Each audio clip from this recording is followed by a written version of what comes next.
All right, now guys, watch this. Look at this. Look at Watch this. this. Like I magically put you there. Yeah. Yeah. How you doing? What's up? What's up, man? How you doing? Doing all right. How you doing, dude? I'm doing good, man. I'm doing good.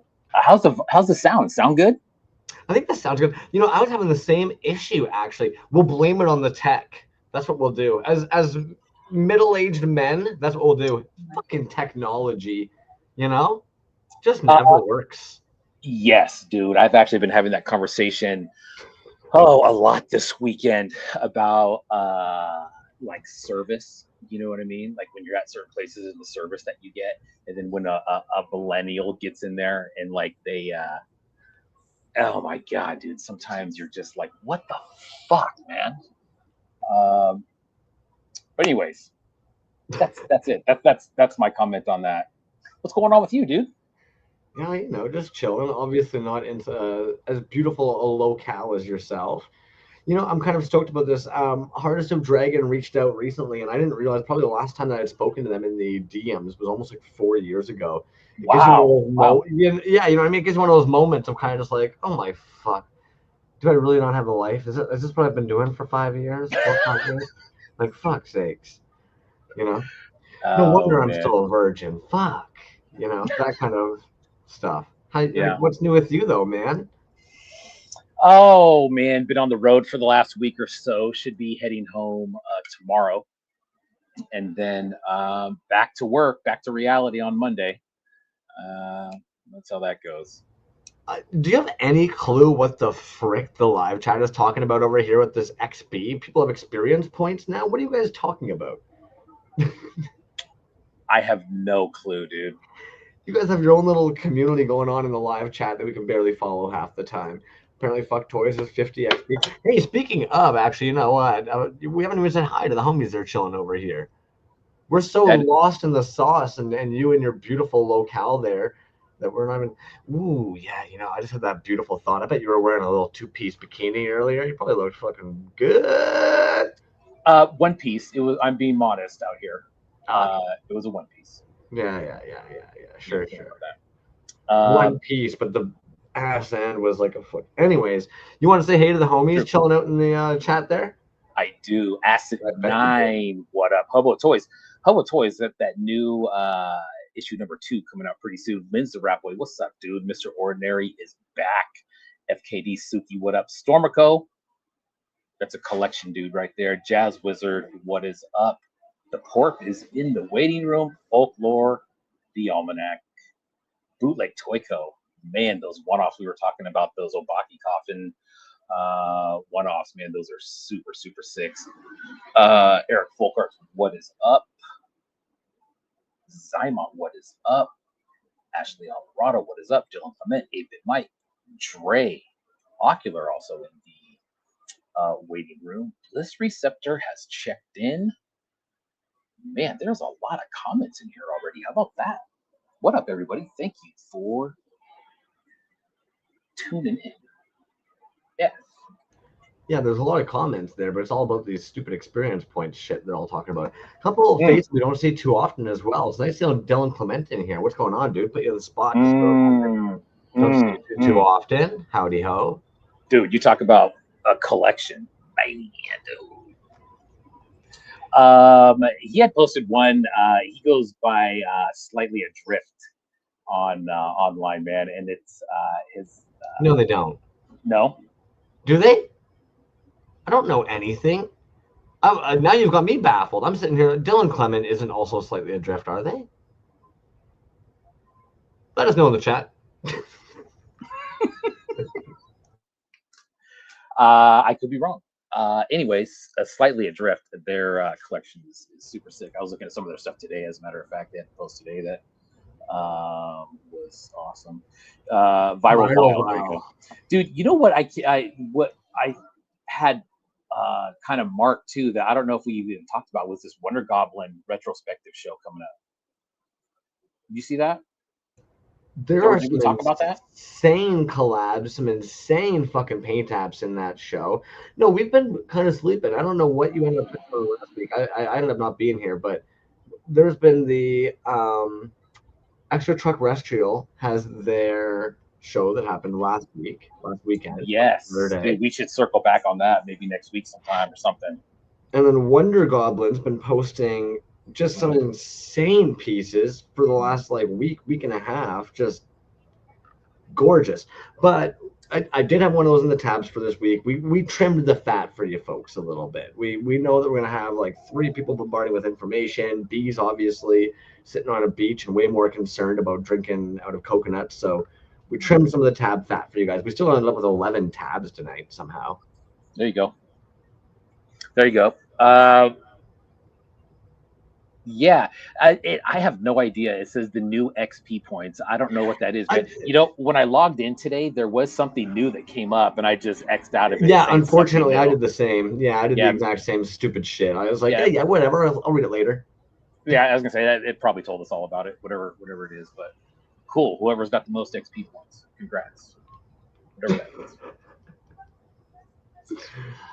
Man, so tonight, continuing with the toy designer event coming up in Philly.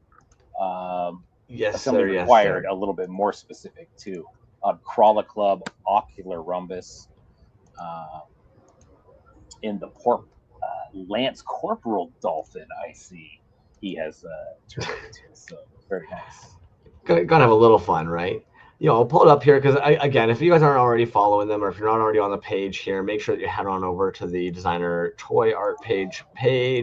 There are so many names. I'm not going to pretend that my tiny little bird brain can actually retain it all. Like, if we pull one up here, the amount of people involved in this shit, Assembly Required, the We Make You Pop, the Go Hero Official, LBO Collective, the Space Lab Gallery on the 1st is going to be having their show that everybody can attend and actually see some of the pieces. And then, of course, Cave Dweller and Kagekitoys are doing their show on the 6th, of the Wednesday the 6th, which lets us on the Thursday the 7th circle back and look at all their pieces. And then, of course, on the 8th of August is when actually the festivities actually take off at the event. Where is this listed here? We've got on our page if I was using my noggin. 23rd Street Armory. There it is in Philadelphia. We got there, team. Look at us. Yep, that's gonna be a good one, man. And then next week we continue with some more artists that are going to be at that show as well. So that'll be fun. I think Hard Dragon might be one of those artists that's vets. You know how like a lot of times we'll bring in folks and we're like, so how long have you been doing this? And they're like, 50 years. I think they'll be in that range where, if I'm not mistaken, I think they've had their toes in this for a while, man. So it's gonna be kind of interesting to see what a wide range. Because Porpoise, what, 3 years? Well, I was gonna say that's what's funny, dude. We're getting to the point now. It's like, you know, if me personally, I think that if you've been in it for like 5 years or longer, I'm like, wow, you've been around a long time. You know what I mean? And I don't know if that's. I'm sure that has to do with that whole surge in 2020. But yeah, I mean, people that were around before that, gosh, dude, you know, it just seems like we've said it 1,000 times. They've been in it a long time. You gotta fucking love it, man. Like let's be real, right? Like, it's always gonna cost money to make things. It's always gonna cost time and energy. You have to love doing it, dude. That's really the only key. Yeah. Exactly, man, and different reasons that people are in it. I'm sure that we'll probably hear a couple of them tonight, but should be a good one, man. I am ready. What you pouring yourself a little something there? Coffee all day, every day. Let's be real, man. Coffee is so good. You know, the grocery store near me actually has recently done this. We have one complaint. You know, I'm gonna bitch before we pull in the homies. So normally already the coffee has gone up to $20 here in Canada. I don't know what the friggity okay, now what are we talking about? for like regular coffee canister, not these pods shit, but like Oh, just like coffee in a ground cup. or ground or Ground bean? ground coffee. Yeah, Okay. ground coffee. In a can? Exactly. Not even like some nice, good, decadent. No. Nay, my friend. The cheap fucking like, and then the shrinkflation on top of that. They now carry like this little mini version of it for the. Anyways, pulling in the homies. Let's do it. All right. Boom, boom, boom. I don't know where Porpoise went. Porpoise is gone. We've always got Ocular, Rhombus, Hardest of Dragons there, CrawlahClub. What is going on? Shirt looks so big. Yeah, Ocular, you get it. 20 for fucking Folgers? Get out. Exactly. Nah. It's butt water. I'm paying $20 for fucking caffeinated butt water right now. Bullshit. How excited are you guys getting for Designer Con? Must be getting anxious. Yeah, got a lot of stuff to finish making. Yeah, a lot. I'm more anxious about the work on the table than I am. No kidding. So that, dude, let's even start there. At this point, and we'll start with you, Hard Dragon. What where are you at in that process, man? I mean, I know Ocular Rhombus, if he has it his way, dude, he's gonna be working up till the time he goes with about 300 one-offs. But introduce is it just yourself, a continuous too. thing right now? Yeah, I mean, I'm all over the place, to be honest. I just released my vinyl figure at 5 points, which passed over the last month. And was the first convention debut of it to kind of gauge what I was going to be doing. So I wasn't sure with Philly because I've never been down to Philly. Well, I have, for this type of a thing.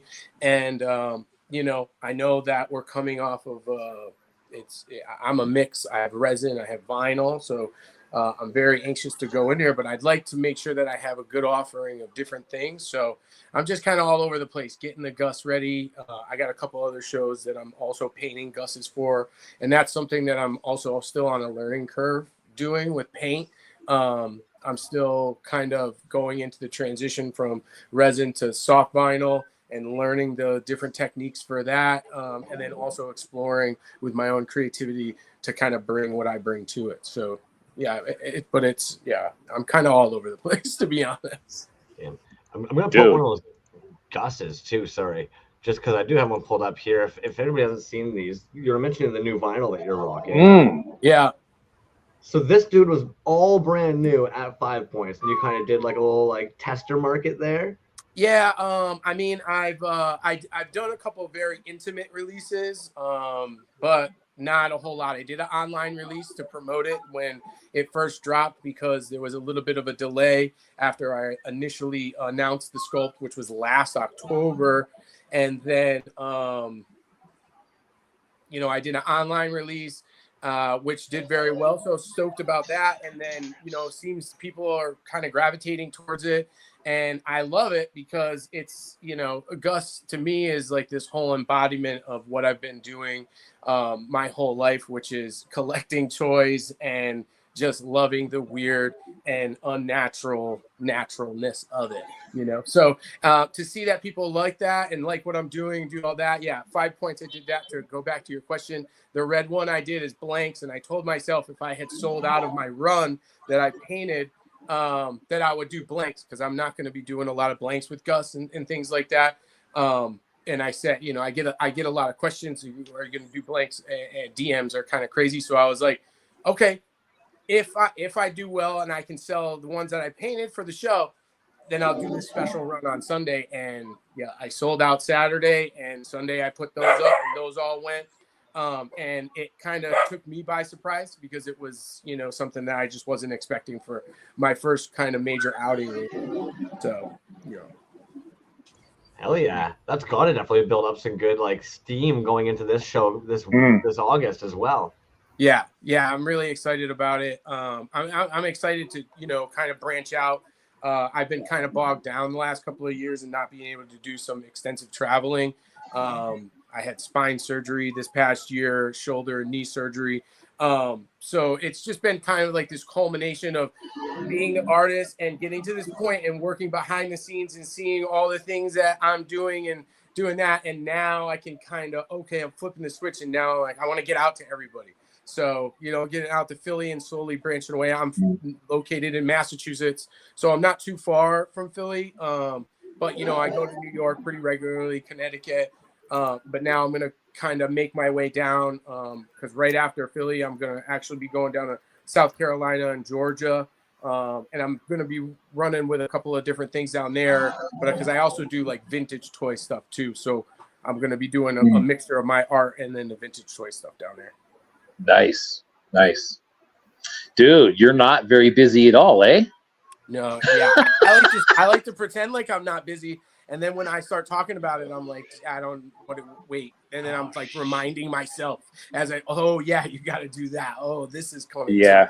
It's just grinding through it, though, man. I mean, it sounds like you got stuff lined up, and I'm sure that keeps you, God, dude. I mean, we won't even get into the surgeries and stuff, but holy smokes. Oh, I mean, yeah. working around Yeah, that, that's it. Yeah, I was in a pretty bad thing. car accident a couple of years ago. It was pretty bad. Gotcha. So, Yeah. Ernie? Yes. What's up, dude? You know, just making some weird shit. That's all. Hey, shocking. So I saw your post you did about, I don't know what, 40 minutes ago, and you had some stuff on there that you were bringing to the show, which is probably just a snippet of what you're bringing. That's like, it's like 20 of the ones that I've made for the show that I haven't posted yet, specifically. Nice. So, and how many you rolling with this year? Do you have a number in mind? Last year it was what, 200? Last year was 200 or close to it. One-offs. Yeah. So these are part of what I'm calling the Philadelphia collection. So it's just the ones that I've made for this show, and I'm at, for that one, I think it's at like 40 pieces that are brand new that haven't been posted, something like that. But I'm still working. I've got like 10 or so on my desk, and I got a Post-it note full of ideas because I still have like 2.5 weeks, right? Yeah, dude, look at that. 2 weeks in a day. Is that what it is? Yeah, I think so. I love that one right there. Oh my god, both that one. Oh, so that one with the arms like that was a head that I got from Vend. Yes. Oh man, He sent me a box with some stuff in it, and I was like, this is like an unofficial collab now. Oh man, because I feel like it has that vibe of his shit anyway too. Just something with the head and the hands. Dude, what's your time commitment? I mean, on like just from what you said there, per day, it's got to be a daily thing, right? Oh yeah, no, I'm out here every day. I lost a whole bunch of time because I moved into this shed that I'm in. So this is a brand new space for me, and I had to move my whole setup out here, and just that I lost a bunch of production time, but like it was kind of worth it because now I'm in my own little zone. Man, there was. Did you see that one you skipped? It went through kind of fast. There was a guy with like a triangle head. Oh yeah, I got that here. Yeah, dude. Oh wow. So that's a Resident Evil. Is that the Resident Evil one? No, it kind of looks like Pyramid Head, which is a little what I'm going for, but it's That's sharp. sort of. Yeah. It's a religious figure, an infant of Prague, and then obviously I've replaced the head and repainted the whole thing. But you find you're making right up to the very last day as well? Oh yeah, pretty much. Until I pack everything up, which is like the day before, because then I'll pack it up and I'll get it in the car the morning we leave, and then that's it. Fair. So yeah, probably up to the day before, maybe a couple of days before. It just depends. Sounds about right. Things. Where are you at with things, Porpoise? Trying treading water. It's yeah, I've been well, as anybody who's been following me has seen that, like, I haven't made much lately. I've just had a very busy spring and lead into summer with house, just things that you don't plan for, and then they happen, and you're dealing with that. I have a bunch of house projects going on that have eaten up a lot of time. But I did get to go on vacation, and on the way back, I got to go to church and visit the Binghamton zone of peace at Zymon's Arcade, Man. and brought this little guy back. It's hard to see. He's just absolutely stacked with glitter. You had me very confused at first with your church statement. Not gonna lie, homie. It's our one true God. Like, it's. Well, he But, said He said Binghamton, and that's the only person that I know that lives in Binghamton, New York, is that gentleman there. But yeah, I'm working on. Well, actually, it is done now. I'm just working on making copies of it. A new Clever Girl. My original plan was to make a new Clever Girl and Do You Think Thesaurus as like summertime fun time, go to the beach versions of themselves. But as is the way I always do things, I just pigeonhole, or I just like tunnel vision on something and I restart over and over again. There's probably 4 other versions prior to this, but I did finally get a print done of this new Clever Girl. Dude, what's the scale on that? It is it's like 7 1/4 inches. So whatever that scale turns out to be. Like here's a hurt. Like it's. Oh yeah. Wow. It's a little Nice. taller. That's a 5.5. Yeah, the Hertz of 5.5, and then so this is it might be 110. I'm not sure. 1 to 10, I mean. So she's static. And it's almost static. It's static except for you bastard. I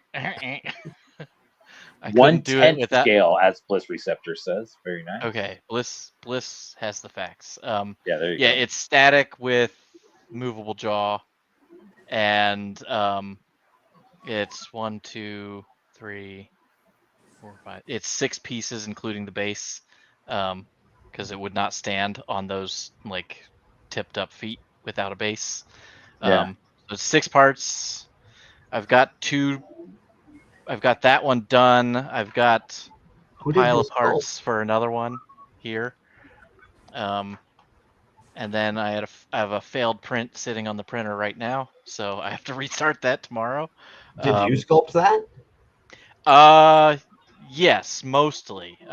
It's I kind of doing this 3D sculpt the same way I've done my other pieces, where it's like the collage sculpture kind of stuff, where find other sculpts and then kind of roughly put them together, and then in Nomad kind of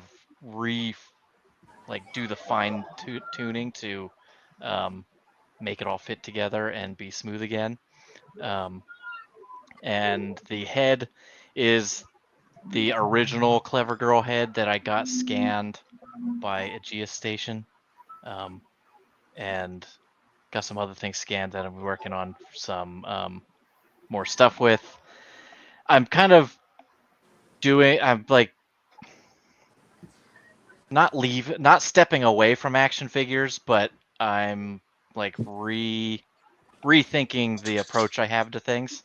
Kind of doing like more truly figurative work and taking like classical art inspirations and turning those into something that has like my style applied to it.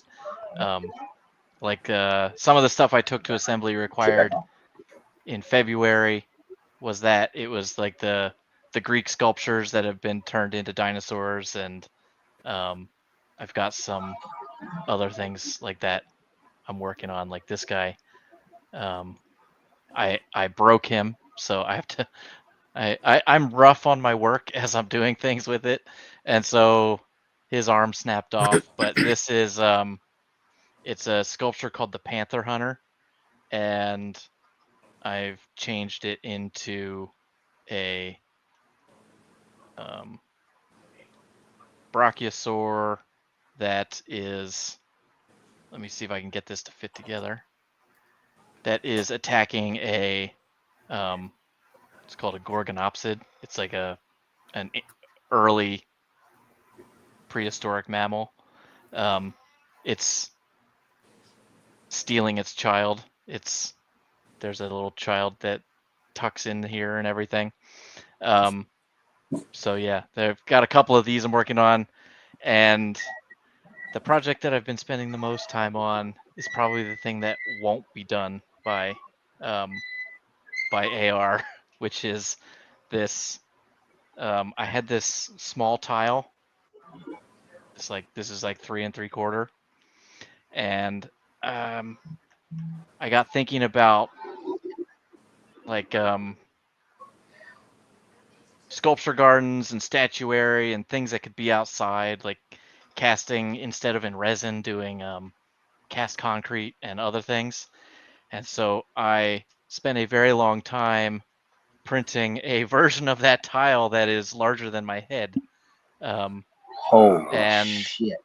The plan That's is scary. to make a mold of this to make cast concrete like yard sculpture type things that you would just leave outside and get moss and other things growing on them, like it's a relic of some sort. And Wow. So you're but it really hasn't trying some toys. but it hasn't happened yet because this mold's gonna cost like $250 to make, and Yeah. it's making me nervous. Yeah. And yeah, so it'll get done when it gets done. But eventually I have to see it through because like I just need to see it at its final point. It's regardless of the expense, I've got to make it happen. But it might just be a project for me. I don't know. I don't know. Is that an assembly required thing or just the smaller version of it? The smaller stuff definitely is. If I've got 2.5 weeks, I might be able to get this done, but I'm not counting on it. Because also casting in concrete does more wear and tear on your molds than even the resin does. And so I don't want to rush it just for the sake, as much as I really want it for Philly, I don't want to rush it just to have one of them sitting on the table because I can't imagine more than one of these things moving. But yeah, so I'm working on that and house projects. That's my life right now. Get one over to Recollection and have him cast it in fucking porcelain. Yeah. Well, yeah. Oh, dude, I've also, there you go. like, that would be. Yeah. I want to circle back because just because you've all kind of mentioned it at this point, how do you decide what type of goods you're going to bring for this? Like, I know Hardest of Dragons, their CrawlahClub, you were mentioning you want to have like a variety of things so that way you can kind of offer different stuff. How do you guys kind of narrow it down? You know, you've got only so much room to be able to pack stuff up. Yeah, I don't know about the other guys, but like I bought myself a rolling stack of like Craftsman toolboxes that Hey, like that's my I idea. just I just pack it full, and if it doesn't fit in there, it doesn't come with me. And because I think that's more than enough to put on a 6-foot table. And if I sell out, which I won't, then I don't have anything to bring back. And if I don't sell out, it all fits back in that box, and I can just roll it down the street back to my car. So it's like, it's more, I think, about ease of transportation than anything else. Yeah, I got the same setup, and basically my entire website stock just lives like stored in cases ready for transit. So like I basically just take my entire website with me to the show. Yeah. I think there might be one or two pieces that are on there that don't come with because they're too big or something like that. But for the most part, it's the entire website. So I honestly I have no idea. I'm gonna bring a smorgasbord of things, and like these guys, it's the same thing, right? I'm gonna pack. I have a big giant like husky thing that rolls out with me. I can pack it full of a variety of different stuff at different price points. I got a variety of my resin characters. I'll have a little bit of my new vinyl characters, and just kind of see how it goes. For me, it's more about I just want to get out there, get people to hear the name of the CrawlahClub and stuff like that as I go, and go from there. And I'll learn, because it's the first time I've been there. I'll learn what goes this time. Might not be the same as the next show, but I can gear it a little bit more towards maybe what I talk to people about and interact about. So I'm still learning as I go with all that. I never know what to bring to any show ever. The things that you don't think are going to sell will sell or get asked about if you don't put it on the table. And the things that you think are going to sell, you'll have either later or they'll never sell. That's the thing. You never know. You never know. Yeah. Like, yeah. I've always had that where it's like, even though when I make things, I don't try to make things that I think, oh, people are going to want to buy this. This is going to sell. It's like, I'm going to make what I like, that I think is funny or just creative and like what works for me. And if people like it, that's all the better. But even then packing for the show, I'll still think, oh, I should bring this is going to be the thing. And it's like, then it's not. Yeah. Like I had something for Asheville that I was like, this is going to be the thing. One. And something else that I had no, and it was not like, the thing. And it was something else hit really well. Yeah. But then if I take that, I'm like, well, this sold really good in Asheville, so I'll bring a bunch of these to Philly. Then that's not going to be the thing that switch. I have no control over what people are going to like, so I don't want to worry about it. It's too much. We got to worry about too much other stuff. Yeah. But you bring stuff too that like may have been sitting around for a while, and then all of a sudden somebody sees it in person at a show, and it's like, I sold 2 pieces like that at the last Assembly Required, that like I just kind of bring because they're cool and they were expensive. I didn't think anybody would just flat out buy them, but like they were like, oh, how much is that? Don't balk at the price. They want it immediately, and it's just okay, cool. It was like, I was talking to Eddie last time, and he said that the best advice, I think it was that he had gotten from Dove, from what's it called, DKE. DKE. I don't know if it was given to him directly or via somebody else, but he was just saying everything sells eventually. So yeah. It was I think that's probably true, man. Especially for him, he's got a good knowledge. He's had that web shop for a long time, and that line of everything sells eventually ties in very perfectly with something I picked up from my dad. Like, my dad was a potter, and he would make pots and sell them at craft fairs and stuff. And at one point he stopped. He was like, I got to stop dating things because like we were saying, like, you never know what is going to sell and what is not going to sell. And so you're left over with things and this and you have a back stock that builds up, and then you go again, and somebody's like is going through your stuff and they're like, huh, oh, this says 2001. Like, why you got this thing that's so old sitting out here? It's like, oh, if they think less. This is just anecdotal, but it's like then they're like, maybe I'm not interested. But if that date wasn't on there, they would have been like, oh, cool. And so it's like, yeah, so I picked that up. I was like, I never date my work. It's like So maybe I'll put a signature on it, but don't date it because maybe it's not hot now. Maybe it'll be hot in 10 years. I don't know. So I should stop dating them. Oh, I don't know. No, I mean maybe. I don't notice. I haven't noticed actually much dating of stuff in like this scene, but it is something I think about.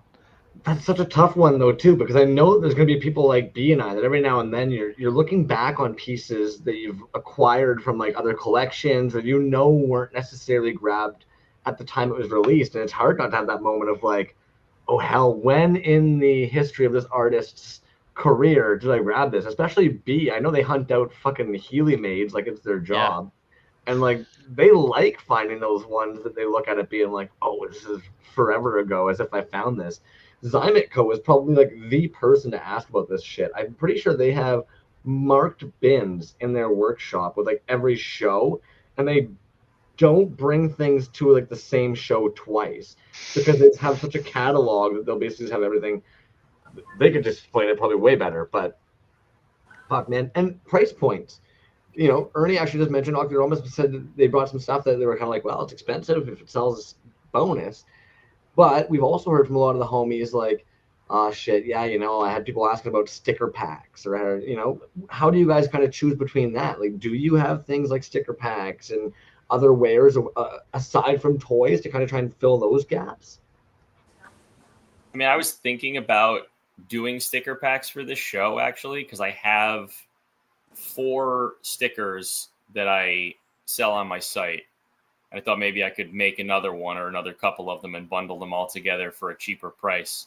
I still don't know if I'm going to do it, but having some stuff at lower price points, I think is definitely a good idea. I'm doing another round of mystery figures this time, like just mystery kit bashes all in the same vein.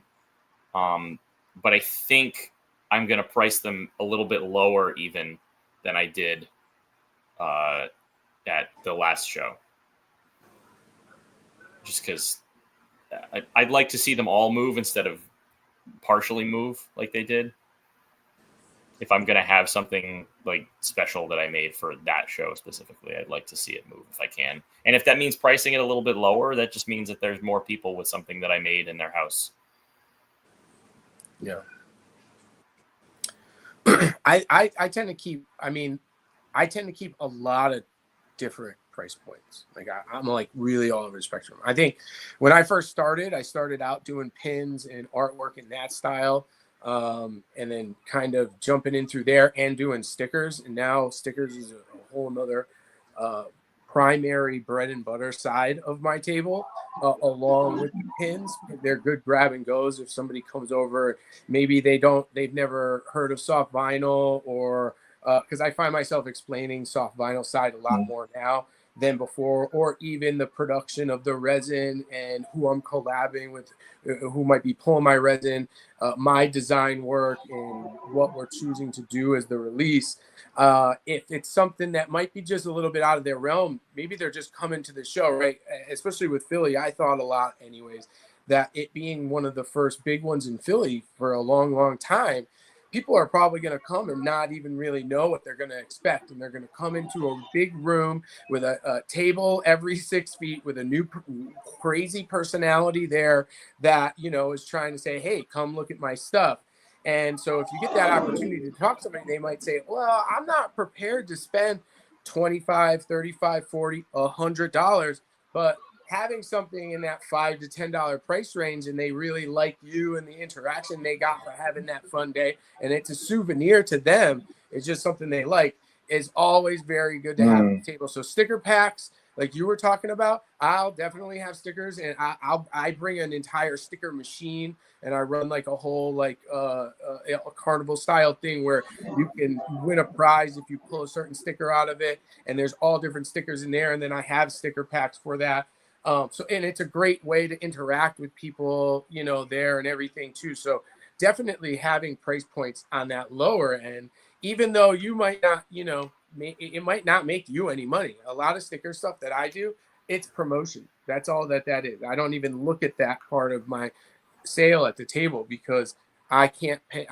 I'll feel like I'm penny pinching my own art, and I'm not worried about that. If you like it and you're gonna take it, then awesome. If you're gonna follow me on Instagram, awesome. If you had a good experience at this show because you stopped and talked to me, that's what it's really going on, as you know. But then I have things up the line. So if collectors come up, or if they've been following me, or they're just meeting me or whatever, and they like that type of world I'm creating, then here, have at it. I've got different tiers for you that we can go from there, you know. And I think personally, and from my experience, that's always been my business model at conventions and stuff, and it's always worked. Just having stuff across the board and not trying to stick with, you know, one specific price range or one specific price point to get rid of stuff. The mystery stuff is also an excellent idea, no matter what it is. You know, I think every table should have some kind of a mystery thing because everybody loves the mystery stuff. Yeah, you guys got to break that down for me. I'm not understanding the mystery aspect. Please, one of you. I'm sure there's different ways, but like I had 12 similar bodies for figures, and what I did was I gave each of them a unique fabric cape, each of them a similar or basically the same head, but in different colorways with different paint on it, and they've all got different spray paint on them. So it's like what I'm doing for mine is like it's a quick and dirty kit bash. It's basically a head swap with some paint work on it, but it looks like my kind of work, and it's got the fabric on it. And they're going to be packed in black mystery bags. You don't know which one you're getting, so you get a random one. And I know Brett, you did like how did your mystery bags do at the last one? Terrible. Honestly, they were zero interest. I gave one away, and I bought one. And yeah, you bought one, and I gave one away. There was literally no interest in them. I sold half of mine at the last show. I had, and I think 10.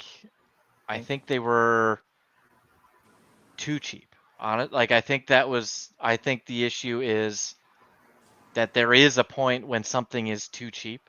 Yeah, perhaps. Like I'm not in this for the money, and I'm never gonna make money doing this. But like there is a point where it's like no, like $10 or like $5. Like what people are like, well, here's this other thing for 25. Why wouldn't I just get that? Yeah. And I really do think that there is a point where a price is so low that it turns people off. And that's just I don't know. Maybe other people have had different experiences with it, but where that even though and that I think that's a little bit of an edge case because it was these mystery bags of like no one had any idea what was in it. So, but if it's like a piece of work that is clearly has had like some effort and time put into it, and then like the price is less than a meal out at a cheap restaurant, I was like, oh, like, did you put time? Like, I don't know. Did you put time into this? Did you not? Like, these are the things I think about all the time that that I think there is a too low. Like it's different. It's different depending on the piece, but there is a too low. And I think I was actually like at the point I was trying to sell them very cheap to be like, hey, these are total blind bags. No one has any idea what's in them. I'm gonna put a real low price on them because people could just get it as a throwaway item and not really think twice about it. But I think they were then so low that people were probably thinking, well, why not just give these as like giveaways with a purchase or something? Hmm. Yeah. You said in the chat here, the line between being seen as affordable and being thanks, highlight it. Yeah, see that's true. Yes, I think, that's a major thing to think about. Yeah. Yeah, Also, you want to be we don't- affordable but not cheap. Yeah, Yeah. But also we don't know the priorities of the person buying either. exactly. Because that Yeah. person's affordable could be our cheap, and that Yeah. person's cheap could be we might not even be able to pay that for Yeah. something. So we never know. So it's not, that's the thing. We are not going to judge somebody who comes up and does that, because it's like, I don't know. So for me, maybe you guys have different viewpoints. Like, I don't allow haggling at my table. It's my art. This is the price it is. If somebody comes up to me and says, and this has happened, I've seen it happen to other very reputable artists as well, and they're like, oh, this piece is $100, and they're like, oh, would you take 80? I think that is just such an app, but like the person that comes to the table also might not be used to that type of an environment or convention either, right? Like, they might not know. They might be a thrifter that's just jumping into the toy world or the resin figure world and everything like that, and then they come in, so they think that haggling is like something that you can kind of just do with everybody, which you can absolutely do. But I personally kind of take a little bit of an offense to that. So yeah, haggling, no go. Whether it's whether they think it's not low enough or not, that's in their brain. It's not in, you know what I mean? Our price is our price. So whatever you got in those blind bags, right, that didn't sell for the $10, hey, now you got a bunch of blind bags that you don't have to pack for the next show. Exactly. And maybe exactly. at the next show, everybody buys those blind bags. That's the thing. Less work you got to do down the line. Yeah, that's the word, everybody. If you're going to the show, buy yourself a Porpoise blind bag. I'm like hiding behind the text. Right. Yes, right. Yeah. Go to And the then head over to Ernie's table and buy an Ocular blind box. Just do all geez. blind boxes. Just a blind show. That's right. Everybody go in with a blindfold on, find a table, and buy something from it. There it is. Jeez. There it is. But you also, I would say, not even just with the haggling, definitely for some reason there's artists that you guys should never see somebody that you admire and suddenly offer it for less either. Like, that's an odd one to me, man. Somebody comes up, wallet's ready to pay, and they're like, but for you, oh, dude, you can have it for 30, homie. It's like, they're gonna buy your art because they value your art. Like, don't. Yeah. I've occasionally, the only time I've ever, and not at the request of someone buying something, but the only time I've ever adjusted pricing on site at one of these was like, if somebody wanted to buy two things, but they were like on the fence, I have knocked off a little bit of the price because they're getting two things, but that's completely at my discretion. Nobody's deal of the day, thankfully. And like, so that's the deal of the day. And it's on you, man. Like, yeah, exactly. Art's a tough one. Let's be real. Art's always going to be a tough one, especially when it comes into then this scene. And like, you guys know the time, effort, money you put into it, but like, customers don't necessarily understand that. Do you guys find that you mentioned you're explaining Sofubi quite often to consumers, to clients, to people that are going to these. Do you guys find that's becoming more and more with 3D printing, that you're kind of having to explain the process that goes into what you're making, and how do you kind of have that conversation with customers? Do you bother? I mean, I definitely have to, because I have to explain to everybody that this is not like, I didn't cast this. And some of it might be made from cast parts that I've gotten from other people, but I didn't cast any of this. This is all just bashed from sourced parts. This is making toys out of other toys. And it's sometimes that is a selling point for people.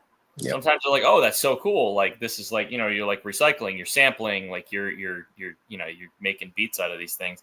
But other times you can tell, you can look at people's faces and tell, "Oh, yeah, this you're not the same as everybody else." I'm like, "Okay, whatever. You don't have to buy it, man. It's all right." But yeah, I just think sometimes I do typically if someone comes up and they look confused, I do explain the process to them. Yeah. Sometimes it also helps that, like you're saying, because they don't understand, you know, really all the steps that it takes to get to whatever we're doing. You know, if I'm explaining sofubi or how the resin cast, sometimes a lot of people will come up to me and they'll pick up Gus and they'll hold it like, oh, it's so light, and they'll automatically think it's 3D printed. And at that point, if I'm in a conversation with them and I start to feel like they're leaning, like they might think that's what it is, or sometimes they'll just ask like, oh, do you sell like the file so I can print one out? And I'm like, okay, this is not a printed item. Let me explain. It's sofubi. Yeah. And they're like, oh, what's that? And I'm like, oh, it's made in Japan.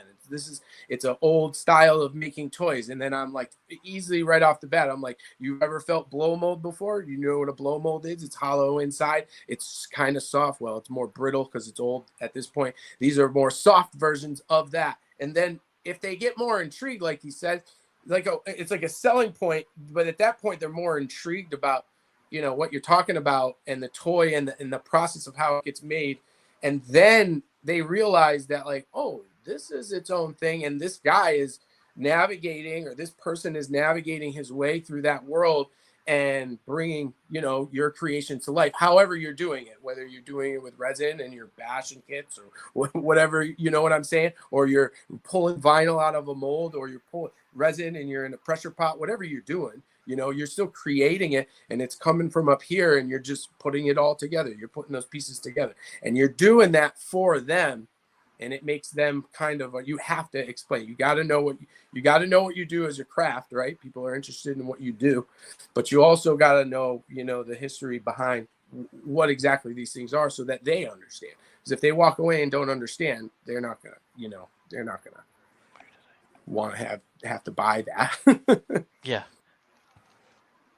Like, Yeah, like oh, go ahead. I was just gonna say, that being said, man, I apologize, and I don't know, maybe you guys even talked about this while I dropped off for a second, but what you just said there, man, that sounds like if someone came up to your table and you were talking about just the fact that they're interested and maybe had some questions about maybe the process or your pieces in general. Going to a show like this, what do you consider a success, man? I've heard a couple different things about, you know, maybe just educating somebody on what a new process is, maybe introducing somebody to who you are, maybe like Ernie said, maybe it's some pieces that you've had around for a while and you brought that you didn't think were going to sell. At the end of the day, man, when it comes to the end of assembly required for each one of you, what do you think would you consider a successful show for you if fill in the blank, if this happened?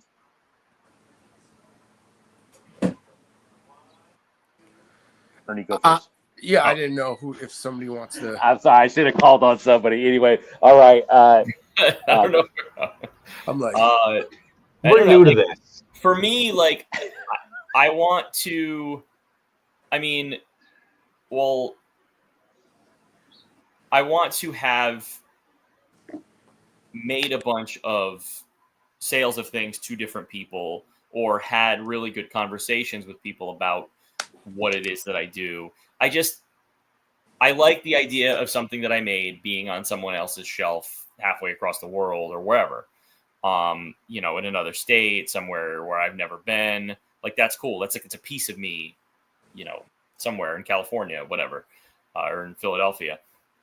But also, I mean, because monetarily, it's like, okay, I want to make back whatever money I spent to be here. Sure, that's really all that I'm looking to make. Anything else is extra. But it's also obviously, like, you know, you've been to this show before, so it's a successful show is also the vibe of the show and all the conversations you have with everybody and just the experience of it. But yeah, also, like, moving some older stuff is always very cool, because it's like somebody finally saw that thing that I saw potential in, but just that took a while for someone to latch onto the way that I did when I made it. Because it's always like you make things and you're like, oh yeah, this one will probably do really well. This one people will like, and, you know, maybe they like it, but nobody buys it. for a long time. And then finally when they do, it's like, oh, I was justified. Somebody did like it. Fair. Hearts to Dragon, why don't you take the next one, homie? Yeah, for sure. I think, to be honest with you, and I'm gonna say this about any show that I do, the success of the show, that I'm there and that I'm having a good time, and it's just a good time for everybody, all the people around me. But the conversations with anybody and everybody, if I meet people from Instagram that I've never talked to before, that maybe have reached out to me, said some kind of encouraging word or anything like that. But my favorite thing is talking to them about what I love and what I'm doing. The reason that my creations exist, the ideas behind the characters. When I start talking to somebody about that, the lore of it all, that's the success for me, because I get to talk. And, you know, I think I just like to do that. I like to talk. So that's what is success for me. And if that person ends up buying something from me because of the way that we're conversating, they have a good time, even if it's a sticker from the sticker machine, boom, that's the success of the show. The follow, them starting to interact with me and just following my journey and the brand and how everything's going, that's the success of the show. And I want to make sure that that happens with me and the people around me. I want everybody to be having a good time, and I want the show to succeed. That's a successful show. Not every artist is going to walk out of the building thinking that they had the best show or they had the worst show, but you know, that's it. Depending on how you wake up that day, you could view that same whole day's course could be viewed two different directions. You could have a bad day or a good day. It's the success of what brings everybody out. The people that are coming, are they having a good time? Is this a successful show? And are they going to do this type of thing again? Because we need more of it, and we need it to constantly be rotating.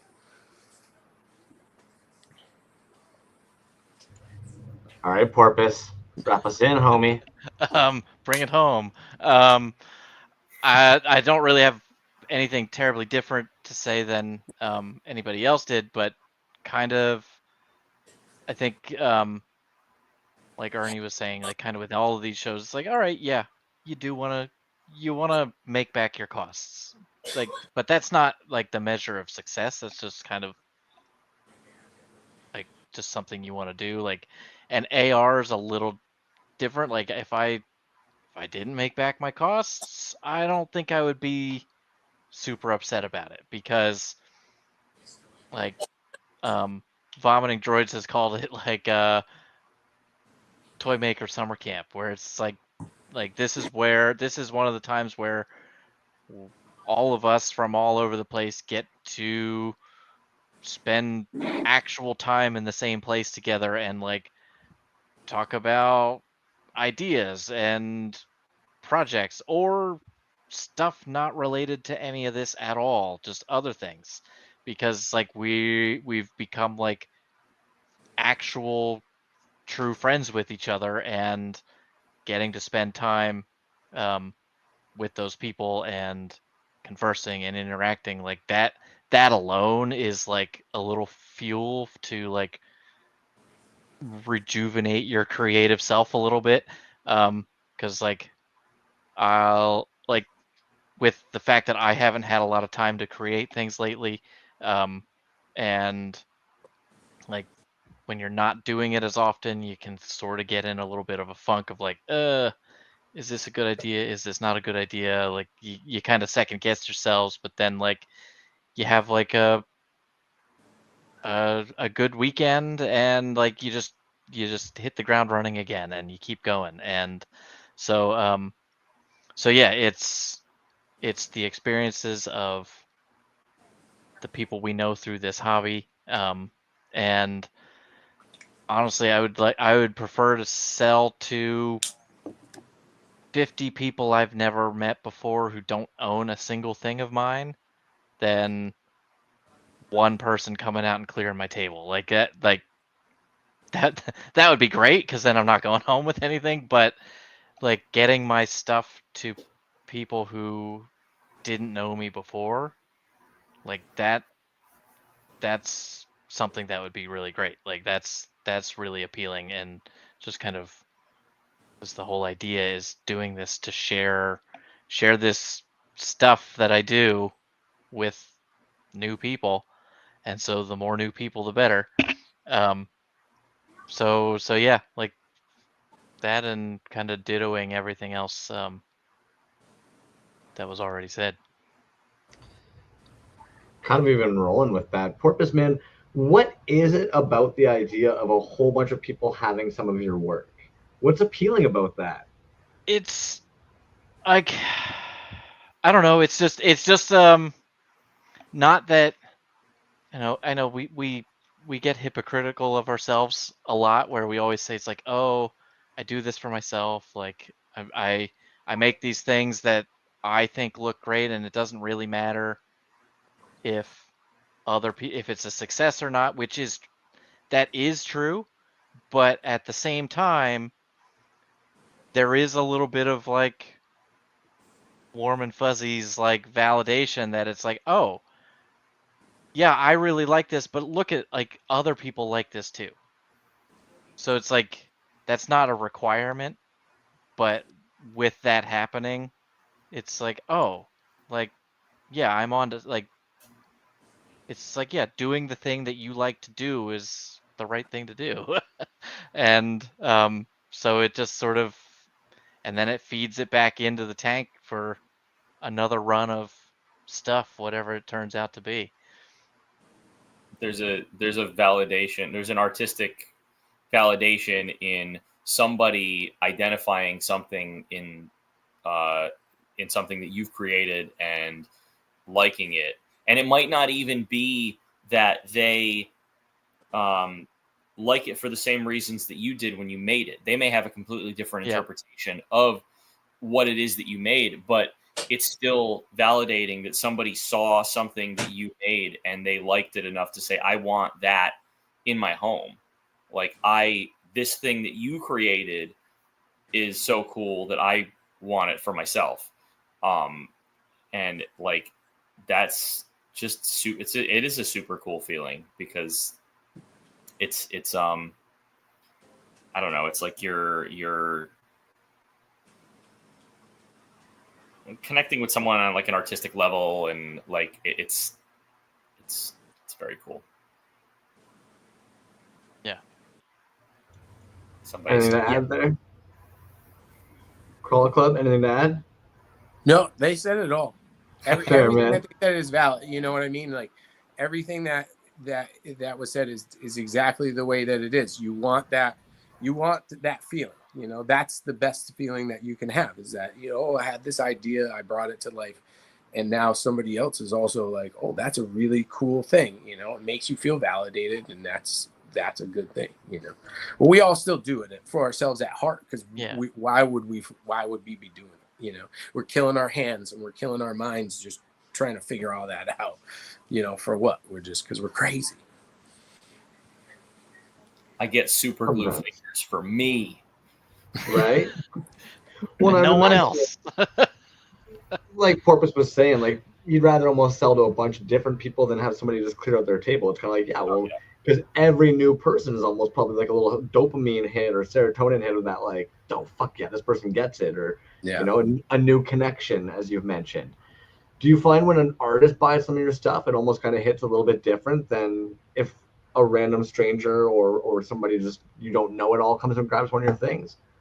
Yeah. Yeah, like it does. Like in not necessarily it's better.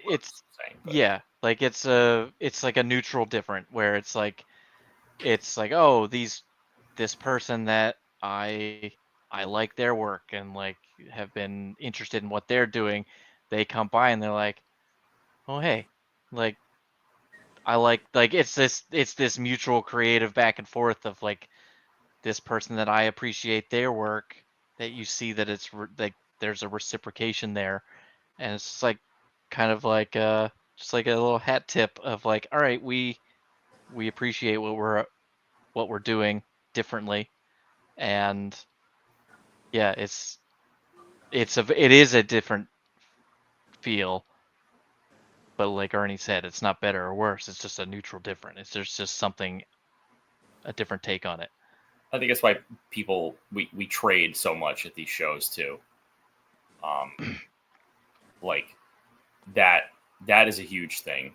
And that's, I don't know, that's almost more meaningful to me in some ways than selling something to someone, is when you trade art with someone else, because now you've both taken a piece of this and like brought it home with you.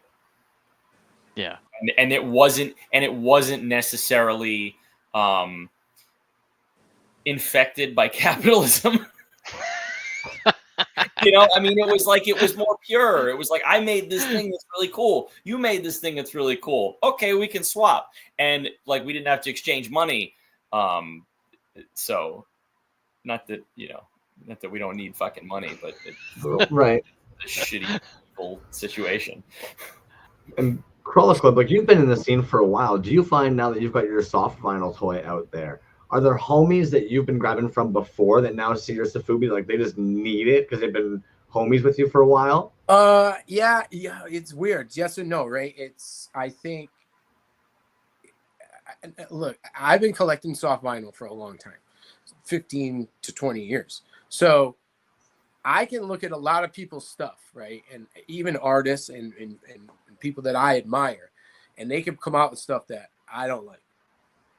Flat out. It doesn't change the way I view them or anything like that. It's just maybe I don't like the color that it got painted, or I don't like the piece that was used, whatever. But like for me, I won't purchase something that unless I absolutely love it, because I'm going to display it on my wall where, you know, you walk into my house and I'm surrounded by all this stuff, right? That inspires me. So if I am going to buy something from somebody, it has to be that moment. I don't feel that. And sorry if I'm rambling off here, because now I've lost my whole train of thought. But what was the question again? I'm sorry. No, because we're kind of talking about how, like, when an artist that you admire buys your work and stuff, and so I'm kind of curious, being in the scene for so long, having so many dudes you've grabbed from and stuff, and have become buddies. Do you find that they see your work and they're just fucking jazzed that you have a toy out now? Yes, they absolutely are. And I think that, like, a lot of times it's just like more a comment, or, hey, they come up and they take a look at it and they say, oh, this is awesome, or, oh, wow, in person, this is really cool, or I really like this aspect of like how you're doing it. And that, to me, yeah, absolutely, it feels great. Sometimes they won't. Some of them are like, yeah, I want one, and like they haven't gotten one yet. But also that could be because I keep stuff kind of on a limited availability, but also it might just not be something that they like as far as color wise. And, you know, that's where I was getting at with the other thing. Sometimes it maybe the ones I have come out with so far just haven't hit that itch, but I have, since the vinyl, people have reached out to me that honestly I've been didn't realize I was kind of now on their radar, and they've said some very nice encouraging words. And it means so much to me to hear from some of these people, because I look up to them. And this would be something kind of to predate the question that was asked before, because if I ever see some of these people at a show and they were to come up to my table and have that interaction with me in person, that would have probably made the entire show for me. It wouldn't have mattered whatever I could go broke that day, and it wouldn't matter, because, you know, that's the affirmation, because you feel like, oh, wow, you know, I'm doing something that, because a lot of times I feel, and maybe everybody does at times, I feel like an imposter, you know what I mean? Like I have imposter syndrome. And that's what I'm saying. I think we all feel that way as artists. It's like, if you're an artist, you feel that way. That's just how it is. And I think that gets us out of that mindset of like, man, you know, maybe this isn't as cool as I thought it was. And you get that second doubt in your head. And then sometimes it's just the words of somebody else that maybe you're like, oh, wow, you know, like, oh, all right. Well, and you keep trucking, right? Because I've been here 8 years now, and I'm just getting into the vinyl now. And, you know, it's a grind to get there. You know, I'm doing less work with my hands, but I'm doing more work with my networking and trying to help other artists out and do all that type of stuff and give my knowledge of what I know and going forward. But I'm also still pushing my narrative as an artist, and it's helping me come out of that headspace. Sorry, I'm just rambling. I'm sorry. I think like half my interview with Toys on Tap was about imposter syndrome. Oh yeah. It's the worst. Yeah. It's like where we all know that, like, we're talented, we have the skills, like we're capable, but we still look at like I'll like Ernie and I've talked all sorts of projects and this and that, and like I'll look at something that he's done, I'm like, what the fuck am I doing? And I'm just and so it's like, but then like every once in a while I'll look at somebody else's thing, I'm like, why am I even doing this? Like look at what they're doing. Why am I even doing this? It's such a weird And thing too, though, because like but I think it's a good thing. It's like a weirdly good thing to be like, to not be like, yeah, I'm great. Like, oh yeah, no, like we're no one's done learning, so we're Like that modesty, humble, but also like recognizing your talents without being a dickhole. Yeah, but it's such a weird thing to like make something that and be done with it and be like, oh yes, I like this thing, I think it looks good, and then in your head be like, no one else will like this, I'm the only one who thinks this is cool. That is so strange. But it's like that process goes on in all of our heads. We're like, oh yeah, I like this, but no one else is gonna like this. This is just something I do. Yeah.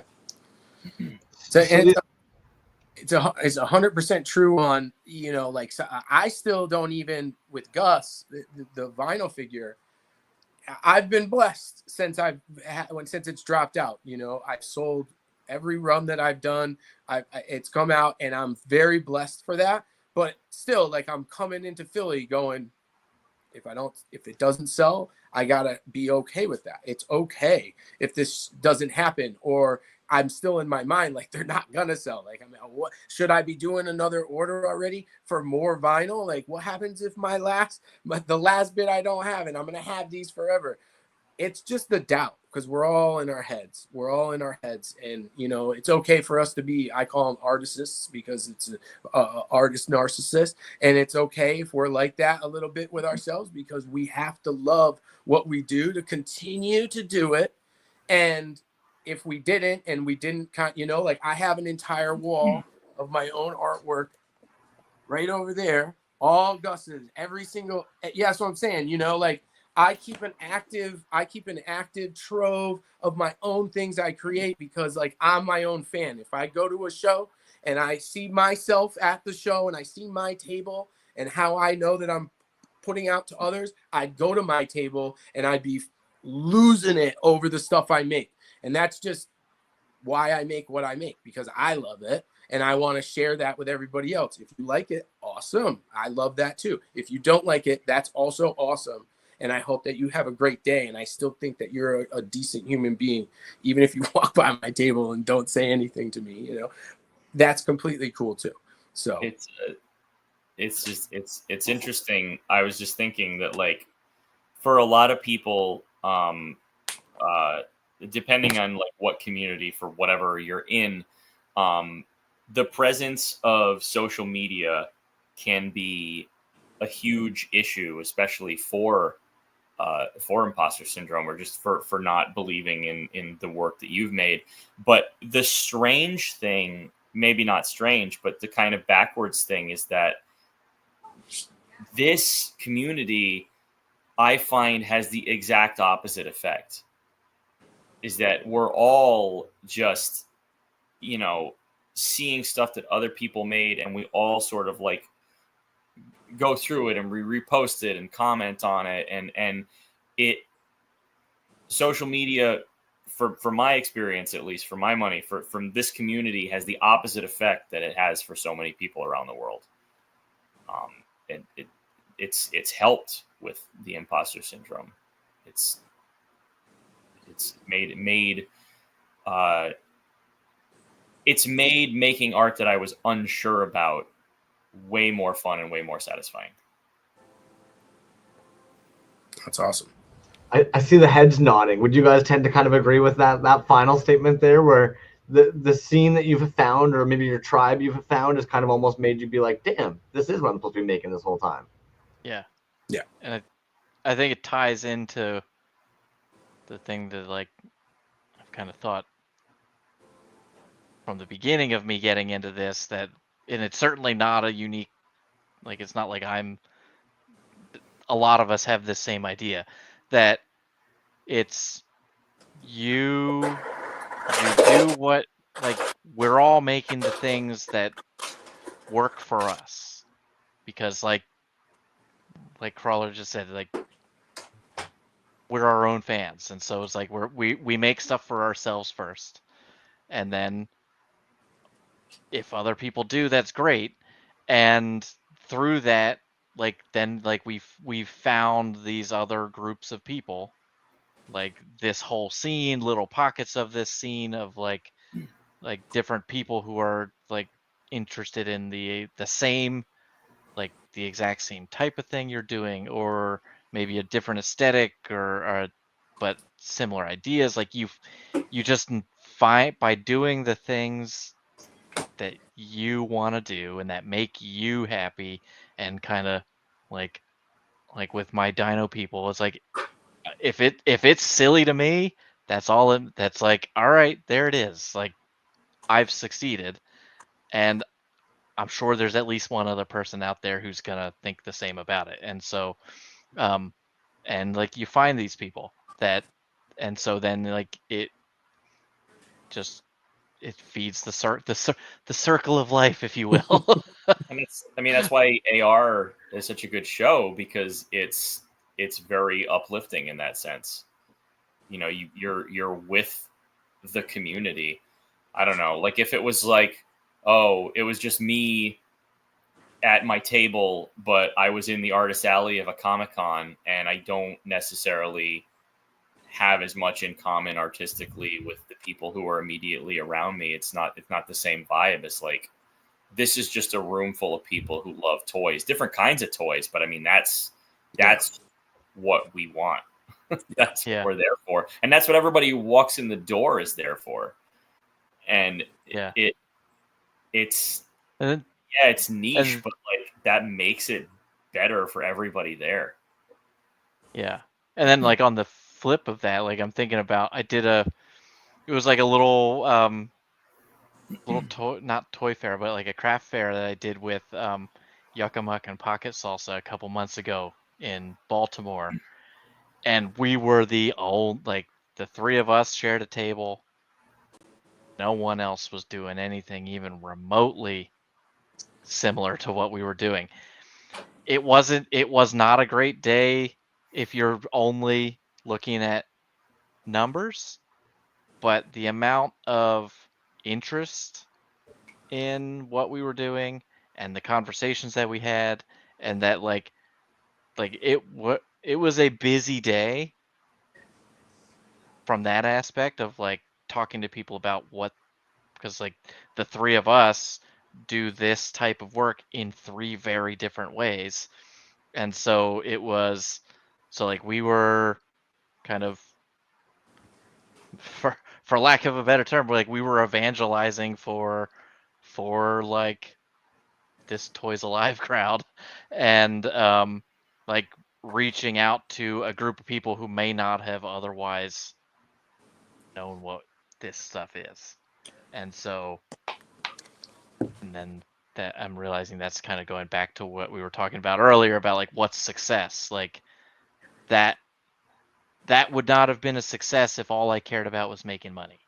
Right. But it was a great success because we got to talk to a lot of people who had no idea, like walking in there that day, had not a fucking clue about any of this stuff.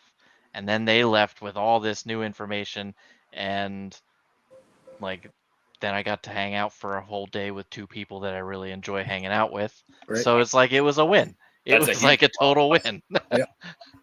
And so yeah, I think that's just part of something that's ingrained in all of us, that's like, all right, this is good.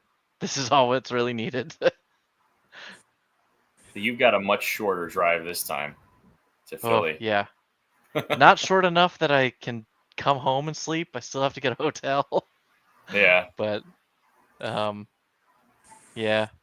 But yeah, I can work Friday morning. Porpoise, you've done AR a few times at this point, right? Yeah. What are some what's something you can't do the show without? What is something you would tell like any artists watching? Absolutely bring this. Water. I don't know. Like, because it depends. It depends on if you're sitting your table by yourself or not. Like, I did my first year at AR, with just me, and so I didn't. It was a comfortable enough room that I could wander a little bit away and kind of keep tabs on so like I could go back, but I didn't really get a lot of time to wander. But then every other time I've gone, Amanda and I have both come down, and so like can get some time to wander around and take the load off a little bit. I don't know if I would say like there's a thing that you have to bring, but it's like get away from your own stuff for a little while. Like Yeah. just don't abandon your table, but like go wander around and take your time. And because I would say that even though I've done that every other time I've gone there, there's still stuff I've missed. And yeah, it sounds very simple, but it's like that would be my biggest thing is like get away from your own stuff for a little bit. All right. What about you over there, Rocky or Rhombus? Oh, I mean, I agree with that. Definitely go look at other things. I think if you are there, like if you have like a partner or somebody who you're there with who helps you with the table, like that's helpful. But also, like, I don't know, make friends with the people around you. If you don't know them, if you don't know the creators who are on your left and on your right, or depending on where you are, like, if you just met these people, like, still you're gonna have like conversations and be like, okay, like, I'm gonna go look over there, watch my table for a second. Everyone's gonna be fine with that, like, because you can kind of see, like, if you've got to head back or something, unless there is somebody else behind your table, but go with definitely make sure you eat and drink enough. You're not worn out. Have snacks. Take a break. Sit down. And don't force yourself to always be on for everybody walking. If you need to sit down for 5 minutes, like, some people will walk by. Maybe they'll come back around. Maybe they won't. But you need a break.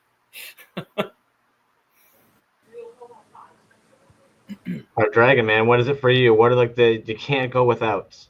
Well, I never did the assembly required show, but I mean, normal, with the normalcy for me, that what he was just saying, just make sure that you're, definitely talk to your people surrounding. I've been to a couple of cons where it's weird when there's like no means to communicate with the person across from you or the person next to you, because, it's like, whether you're interested in what they're doing or not, there's still a human being next to you, and you'd want that same treatment. So absolutely, you should go out of your way to try to do that. That's something that, not that specifically, but for me, something I try to do is make sure, like that was said, to go out and talk to people. I used to go out, but I would be so I would get in my head when I'm at these events, because you're thinking about everything, right? You're thinking about your table, you're thinking about doing this. Maybe you also want to go and see an artist that's there, and maybe you're trying to get something out of the way. So you got all this stuff. You got to remember to eat. You got to do all this stuff, and you sometimes forget that you do have some friends that are hanging out at another table, or you have other artists that you've talked to. Definitely go out and mingle. Definitely make sure you say, hey, what's up? Because the time goes by so quick that once you know it, it's over, and then you're in your car or you're traveling back home and you're like, damn, I didn't even see this person, or I saw them and I was like, I'll come back, and then you didn't go back. Always try to go back and just say hi and recognize that you're there too. You're not just, on the whole time, that you can shut yourself off and kind of be a part of the show and not, be the show at your own, pace. You can fangirl out too. Yeah, totally. But it's the fact that AR is a no pipe and drape show is awesome because, Yeah. like, I mean, I don't know. I worked at and in conventions for a long time, and it's a totally different vibe. To do no pipe and drape, and just to have it be more open. But it's I guess it's another thing about this show that works really well for this community, for these type of people, because we all want to talk to everyone else. Like, I want to stop at every booth and have like at least a 5-minute conversation with every other creator, because it's like, oh, it's this person I've only talked to online, like, before, and now this is we've had this thing in common, and now I can actually talk to you in person, and it's very cool. Yeah, love it. We're getting up to about the hour and a half there, Mark. We're gonna let you guys go here in a moment. Oh. Hard Dragon, before we kick you out, I'm actually gonna bug you if there's anything that you wanted to chime in, unless there was Porpoise wanted to sneak in anything there. Yeah, I was gonna, before I get the ceremonial boot, I was gonna mention something that I'm doing. As people know, a while ago I started making my own General Porpoise figure, and then I kind of put that aside because I got a really nice adventure person sculpted porpoise from D. Pruitt, which is this guy, that then I molded and cast a bunch. But and I'm going to eventually get, now that I've like gotten into wax sculpting from Death and Strawberries and then the 3D sculpting, so like I'm going back to my original plan of I'm gonna make my own, because it's like, it's me. So, but what I'm gonna do is I'm gonna take all the ones of these that I have, because I think the mold is also about dead, and I'm gonna sell these probably like $30, and 100% of the proceeds of these at AR, and actually, well, anywhere that I sell them, I'm gonna donate 100% to a group called El Otro Lado, which is a charity that helps immigrants on both sides of the U.S.-Mexico border with physical aid and legal aid. And I just think that they're doing a very good thing. And so I'm going to just do 100%. And if somebody wants to just make the donation and then just tell me that they did, that'll be good enough to get a porpoise. So I don't know exactly how many I have at the moment, but I'll get a number of that in the next couple days, and I'll make like a post announcement about it too, just so that it's out there.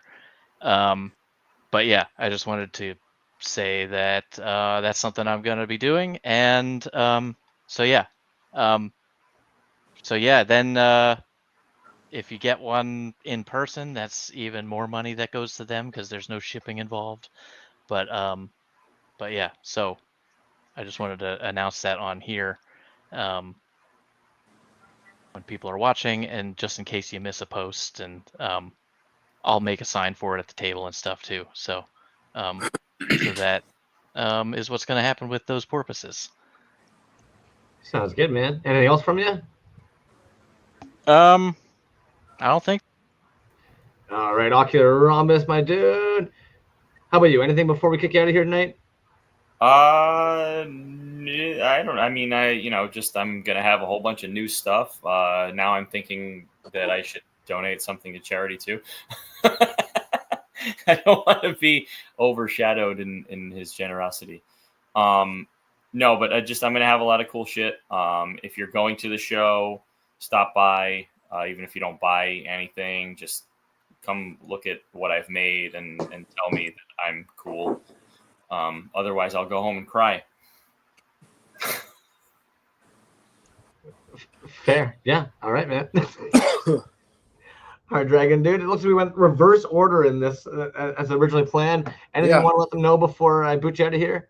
No, just that, I am going to be, bringing the infestation to Philly. I'm going to have all new trash packs, which contain 3 of my resin figures, 3 different characters, and they'll all be color themed. I haven't chosen the colors yet, so I'm going to have a bunch of those packs. I'm also going to bring Gus, my soft vinyl figure.